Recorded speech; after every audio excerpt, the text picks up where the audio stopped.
aí, você do outro lado da tela, tudo bem? É muito legal estar aqui novamente para falar de ciência e fé com vocês. Vamos juntos então nessa série especial 7 dias, 7 evidências de que fomos criados. O tema de hoje, a nossa primeira evidência, vai ser o registro fóssil. Ela é a única forma de nós tentarmos entender como que eram os animais que já foram extintos. E isso se eles foram preservados de alguma forma ou deixaram vestígios que também foram preservados. Eu tô planejando um vídeo só sobre os fósseis, então eu não vou dar muitos detalhes aqui sobre eles. Mas, antes de nós continuarmos e eu discutir aqui as evidências que eu separei, não esqueça de se inscrever no canal, de compartilhar, de curtir esse vídeo no Instagram, no YouTube também. Fica ligado na descrição do vídeo, porque eu vou colocar links interessantes como artigos, fontes usadas para extrair algumas informações e, claro, links de podcasts para você poder ampliar o assunto. Para a galera do Instagram, esse vídeo pode ficar um pouco longo para os padrões daqui, então se você quiser migrar para o YouTube e assistir ele completo por lá, é só procurar pelo canal Confissões de Crente. Não se esqueça de se inscrever, beleza?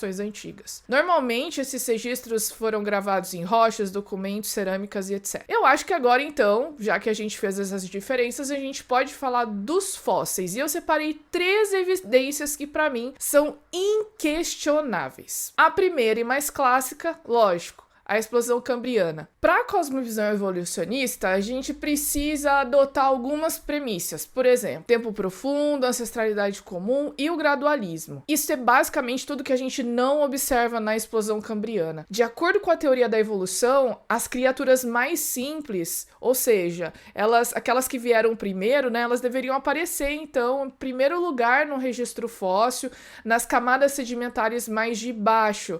Já aquelas que são mais complexas, ou seja, mais evoluídos, né, entre aspas, eles deveriam ser encontrados no topo das camadas que vão chegando mais próximo à superfície. No entanto, o que chama atenção é o repentino aparecimento de vários organismos no período do Cambriano, que fica entre 541 e 485 milhões de anos atrás. E nesse período, gente, nessa camada de rochas, né, basicamente apareceram quase todos os filos existentes e planos corporais de animais que nós conhecemos hoje. Como se numa espécie de passe de mágica, esses seres vivos extremamente simples, de corpo mole, sem nenhuma especialização, eles são substituídos de uma hora para outra por animais como esponjas, vermes, estrelas do mar, artrópodes, águas-vivas, moluscos e até mesmo os primeiros representantes dos vertebrados, com novos planos corporais e estruturas complexas. O que se encontra não é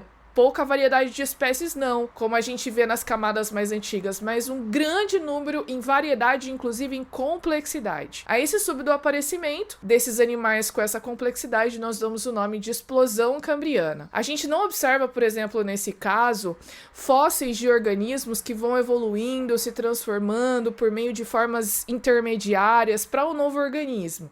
O que é observado são as rochas do pré-cambriano com pouquíssima diversidade de planos corporais, formas e tipos, e logo depois, na camada de rochas do Cambriano, uma explosão de vida. As classes de vertebrados, elas também costumam aparecer subitamente na coluna geológica, não só de invertebrados, como eu comentei. Peixes, anfíbios, répteis, aves, mamíferos, e a gente não acha essas formas intermediárias que seriam necessárias para evidenciar essa evolução entre os grupos de animais. Quando a gente analisa o padrão do registro fóssil, a gente percebe que ele desafia o modelo previsto por Darwin. Ao invés de nós termos uma única espécie se diversificando ao longo do tempo em diferentes tipos de organismos, esses organismos eles já começam mais diversos do que seria o esperado. Interessante é que, assim como o súbito aparecimento desses organismos, a gente também consegue ver o seu rápido desaparecimento. Quando isso acontece, quando um grande número de espécies desaparece do nada no registro fóssil, isso é chamado de extinção em massa. E tem algumas que a gente pode citar, como a do Permiano-Triássico, em que 96% das espécies marinhas desapareceram, 70% das terrestres foram extintas, a extinção do Triássico-Jurássico, a extinção do Cretáceo, que é aquela extinção famosa em que desapareceram os dinossauros.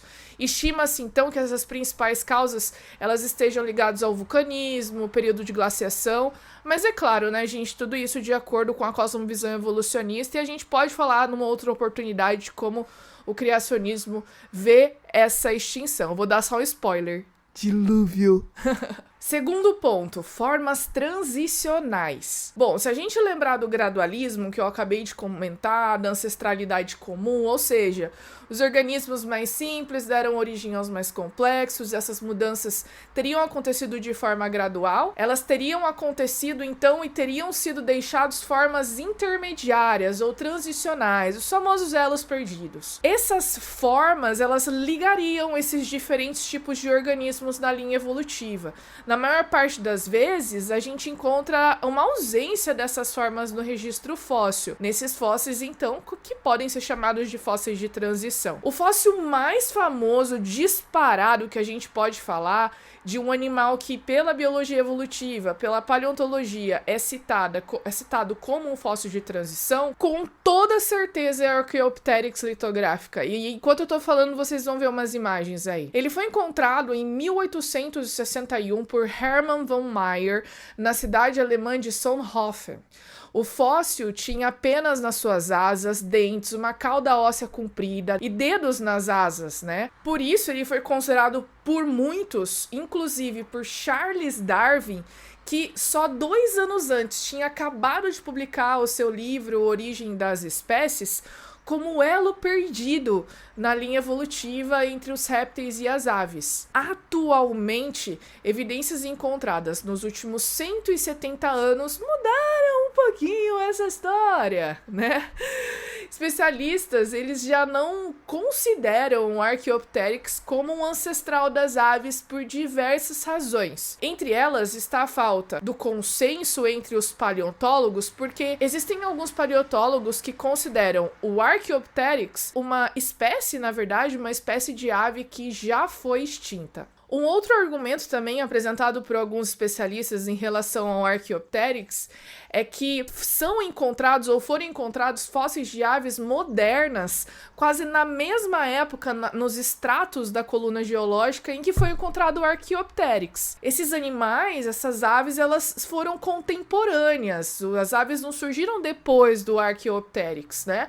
Eles não estão separados por milhões de anos, eles são do mesmo período. Então esses argumentos eles acabam sendo citados pelos pesquisadores paleontólogos que defendem que, na verdade, o Archaeopteryx é uma espécie de ave não elo transicional. 2 pesquisadores, geólogos, paleontólogos que acreditam na criação e defendem esse ponto de vista, que é o Leonard Brand e o Arthur Chadwick, eles discutem num livro dele que é muito interessante, eu recomendo para você, e o link para download vai estar na descrição, e tem a versão dele em inglês e em espanhol, que chama Faith, Reason and History of the Earth. Eles dizem que alguns exemplos dos principais grupos de vertebrados que têm sido considerados por alguns paleontólogos como possuindo fósseis de formas transicionais no registro fóssil, eles não funcionam exatamente desse jeito. Então a gente pode citar peixes, anfíbios, cavalos, baleias. O Charles Darwin, por exemplo, considerava essas formas transicionais como peças-chave para a validação da sua teoria. Apesar de naquele momento não haver muitas evidências para apoiar suas afirmações, ele acreditava que esses fósseis poderiam ser encontrados no futuro. Apesar de formas excepcionais terem sido encontradas, o Dr. Brand e o Dr. Chadwick, eles afirmam que as evidências que são existentes hoje indicam, na verdade, o contrário do que o Darwin afirmava há 150 anos. Nos últimos 150 anos foram encontrados muitos fósseis, e tem crescido muito a nossa compreensão do registro fóssil. Palavras deles, do livro, que a referência está aqui na descrição. Eles continuam: essa base de dados melhorada sugere que para a maioria dos animais e plantas, o registro fóssil não contém as formas transicionais entre os grandes grupos. Na maioria dos casos, algumas características do processo de fossilização aparentemente não permitiram que se conservem as séries de transições necessárias para a conexão entre os grupos. Então, basicamente, o que ele está falando é o seguinte: olha, não foi possível, com as informações que nós temos hoje, não é possível, na verdade, afirmar que essas formas transicionais existem como foi previsto e predito por Charles Darwin. E nós vamos finalmente para o nosso último ponto, última evidência do registro fóssil, que é a estase, ou os Lázaro taxa. Vamos ver direitinho, porque isso não é muito comentado, mas é muito interessante. Ao observar o registro fóssil, a gente encontra espécies de animais que aparecem no momento e desaparecem. A maior parte dos desaparecimentos aconteceram por eventos de extinção em massa, que eu acabei de comentar com vocês. Esses eventos, então, eles podem ter tido diversas causas, como vulcanismo, glaciação, queda de meteoros e até mesmo causas que a gente nem tem ideia do que aconteceu. Cientistas evolucionistas, eles afirmam que essas extinções foram muito importantes para os eventos de especiação, ou seja, para o surgimento de novas espécies. Como as espécies anteriores desapareceram, nichos ecológicos acabaram sobrando para que novas espécies pudessem ocupar e pudessem se diferenciar. Então, por exemplo, eles afirmam que se não fosse a extinção que eliminou os dinossauros, os mamíferos provavelmente eles não teriam se diversificado e nós, humanos, não estaríamos aqui. Isso é o que acredita a biologia evolutiva, a paleontologia. É comum encontrar espécies de seres vivos que permanecem inalterados milhões de anos no registro fóssil.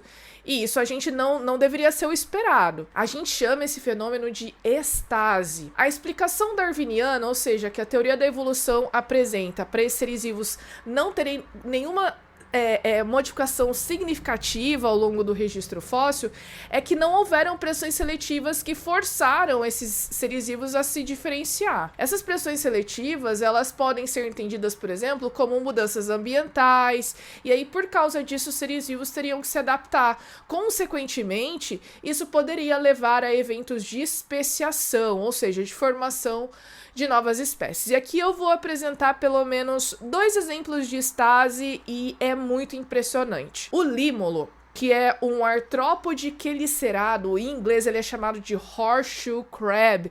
Ele é muito interessante, não existe aqui no Brasil.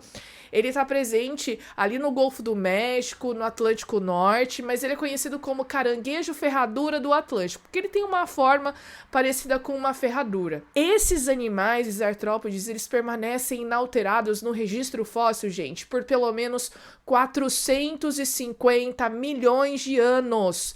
Isso é muito tempo. Isso é quase meio bilhão de anos. É quase o tempo de toda a diversificação da vida da coluna geológica. Quando a gente analisa detalhes desse fóssil, e você está vendo algumas imagens enquanto eu estou falando, a gente tem, por exemplo, estruturas celulares preservadas, e a gente vê que anatomicamente a morfologia dele, a forma do corpo, as estruturas que ele tem, são muito parecidas com o do fóssil. Outro exemplo que a gente pode citar que é incrível é o da samambaia. Alguns cientistas acharam um fóssil de samambaia na Suécia. Esse fóssil, pasme, permaneceu inalterado por 180 milhões de anos. Você tá vendo nessa imagem, gente, as estruturas desse fóssil, células em divisão celular. A gente consegue ver os cromossomos em diversas fases da divisão celular. É uma preservação impressionante e são basicamente idênticas às samambaias que a gente vê hoje por aqui. Outros exemplos que a gente pode citar são inúmeros. Por exemplo,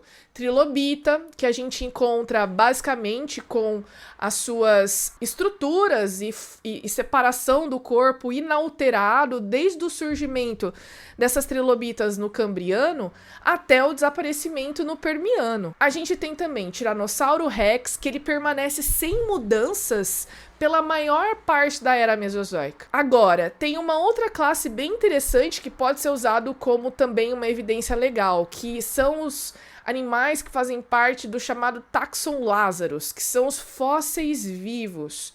Esses seres vivos, eles foram considerados por muito tempo extintos no registro fóssil, porque não se achava nenhum exemplar vivo desse animal. Por que eles são chamados de taxon Lazarus?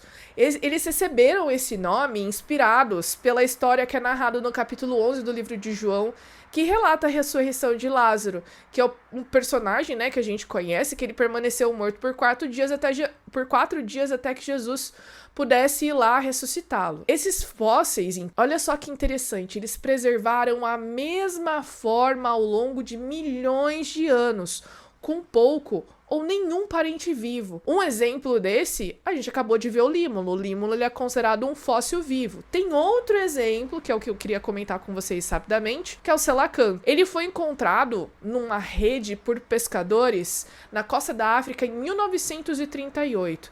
Acreditavam que ele havia sido extinto, olha só, há 80 milhões de anos. Esse peixe ele foi, inclusive, considerado por muito tempo como uma forma transicional na evolução dos animais que conquistaram o ambiente terrestre, justamente porque ele tem nadadeiras lobadas que teriam desempenhado um papel muito importante na saída da água para a terra.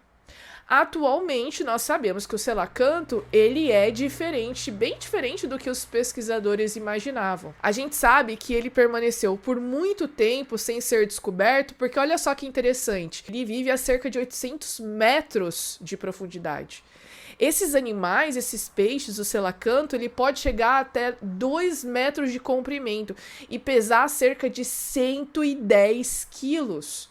No ano de 2021, aconteceu uma coisa interessante, porque o selacanto, ele surpreendeu novamente os cientistas, porque eles publicaram um estudo na revista Current Biology, e você vai ter a referência desse estudo aqui na descrição do vídeo do YouTube, mostrou que esses peixes, eles podem chegar a viver quase 1 século, não é impressionante? E olha, gente, eu citei aqui apenas 3 evidências, mas existem muito mais. Por exemplo, a gente poderia falar aqui da ausência de erosão entre as camadas de rochas sedimentares que a gente vê especialmente no Grand Canyon, por exemplo. Tem a chamada grande inconformidade, que é o fato de que estão faltando rochas que representariam milhões e até mesmo bilhão de anos no registro fóssil, no registro geológico, né, na coluna geológica. Outro exemplo também são os achados cada vez mais recentes de partículas e estruturas orgânicas que não foram mineralizadas, como, por exemplo, células, proteínas, a presença de fósseis marinhos em regiões de grandes altitudes, assim também como evidências de animais que foram mortos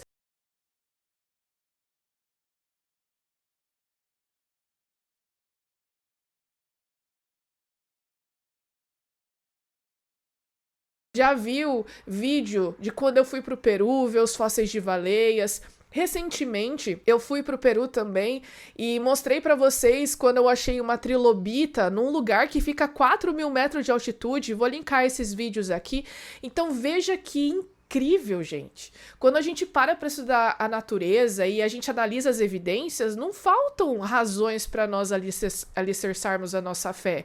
E que, inclusive, deve ser uma fé racional baseada em evidências. Por isso, eu tô fazendo uma série sobre evidências. Então eu te convido a me acompanhar nos outros dias que vão se seguir para a gente estudar e analisar justamente evidências de diferentes áreas. Não deixa de conferir os links da descrição do vídeo para expandir, estudar mais, se aprofundar no assunto. E a gente se vê no próximo vídeo, tá bom? Até lá!